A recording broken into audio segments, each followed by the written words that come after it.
dx हो जाएगा, यही है। अब देखो जब भी अगर ऐसे तुम्हें क्वेश्चन मिल जाए तो हमेशा क्या करना, एक का इंटीग्रेशन करना और बाकी सबको रोक देना। ऐसा इसलिए करना क्योंकि जब इसका वाला एक्सपेंड करोगे ना तो दूसरा वाला मिलकर कट जाएगा। अब हमको ये कैसे पता चला, क्योंकि यहाँ पे दो डिफरेंट टाइप के फंक्शन मिलते हैं। जब दो डिफरेंट टाइप के फंक्शन मिलते हैं तो वहाँ पर प्रॉपर्टीज लगता है, ठीक। तो अगर जब इसका इंटीग्रेशन करेंगे तो दूसरा वाला क्या हो जाएगा, कैंसिल आउट। तो चलो उसको बताते हैं कैसे करता है। तो अब क्या करते हैं, पहले इसको सॉल्व करते हैं। तो G X plus C equal to integration, इसका मल्टीप्लाई कर देते हैं। तो E X X sine inverse x upon root में 1 माइनस एक्स स्क्वायर ई के पावर, इसको चलो अलग से कर देते हैं, ठीक।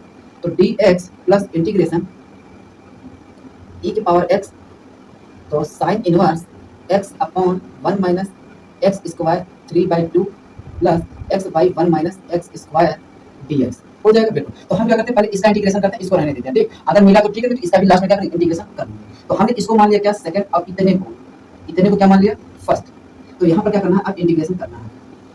तो ई के पावर एक्स का इंटीग्रेशन ई के पावर एक्स ही होता है, बाकी इसको जैसे था इन साहब को ऐसे कॉपी करना। इतना हो जाएगा। अब जब दूसरा वाला आता है तो क्या आ जाएगा, माइनस। तो इसका क्या करना, डिफरेंशिएशन। तो डिफरेंशिएशन इसका तो कर ही सकते हो, x sine inverse x upon root में 1 माइनस एक्स स्क्वायर का डिफरेंशिएशन बिल्कुल कर सकते हो। तो इसका जब करूंगा तो कितना आ जाएगा, 1 माइनस रूट में एक्स स्क्वायर, सॉरी रूट में क्या लिखा है, रूट में 1 माइनस एक्स स्क्वायर इंटू, इसके लिए क्या लगा दूंगा, प्रोडक्ट। तो 1 into sine inverse x plus x upon root में 1 माइनस एक्स स्क्वायर, ठीक।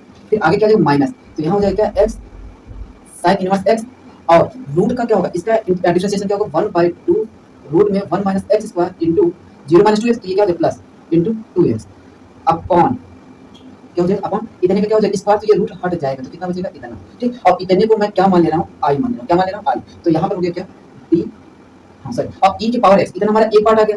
उसके बाद e के पावर x जो था इसका इंटीग्रेशन कितना आ जाएगा, e के पावर x dx। अब इतने वाले टर्म को क्या मान ले रहा हूँ, i, क्योंकि जगह कम है तो मैंने मान लिया क्या, i। चलो अब क्या करते हैं, इसको थोड़ा सा सॉल्व करते हैं। तो gx plus c equal to e के power x into x sine inverse x upon root में 1 माइनस एक्स स्क्वायर माइनस। तो देखो अब जब मैं इसको इसके साथ सॉल्व करूंगा एलसीएम तो क्या हो जाएगा, देखो इंटीग्रेशन रूट में 1 माइनस एक्स स्क्वायर, तो यहाँ क्या आ जाएगा, साइन इनवर्स x रूट में 1 minus x square plus x upon root में 1 माइनस एक्स स्क्वायर, इतना एक हो जाएगा।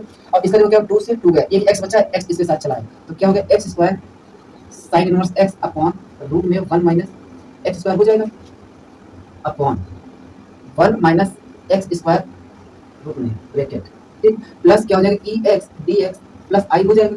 इतनी बात समझ में आया। चलो अब आगे बताते हैं, इसको क्या करते हैं, इरेज, क्योंकि इसकी कोई जरूरत नहीं है। तो अब इसको भी हम क्या करते हैं, हटा देते हैं, क्योंकि जब यहाँ से लगाते हैं, ठीक। तो इतना मिल गया, तो ये देखो क्या हो गया कि अब ये वाला और ये वाला दोनों के आ गए, ठीक। अब आगे तो G X plus C equal, तो अब